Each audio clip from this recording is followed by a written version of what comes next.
Mga S-friend, tingnan nyo to. Ayan. So basically, pwede natin siyang masabi na talagang kabilang din dito sa mga lumang bahay, dahil talagang palatandaan ko kapag halimbawa yan ay may katabing isa, dalawa, tatlo, o nasa hilera siya talaga ng mga lumang bahay katulad nitong una nating ayan na video.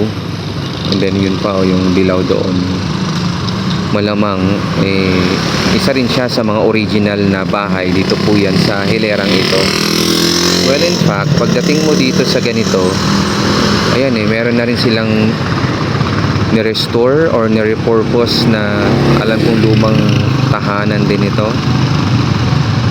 Ayan. So ang ganda lang. Ang ganda lang nila tingnan, ano, yung meron pa rin mga lumang bahay na magkakahile-hilera. Tapos yung first floor nila, ayan ang mga rentahan na talagang nagagamit or nagamit siya bilang ito nga mga store, ganyan. Dito po yan mga S-friends sa Alaminos City sa Pangasinan. So panoorin nyo lang yung full episode natin, full exploration. Dito po yan syempre sa Urbex PH, Plakado TV YouTube channel.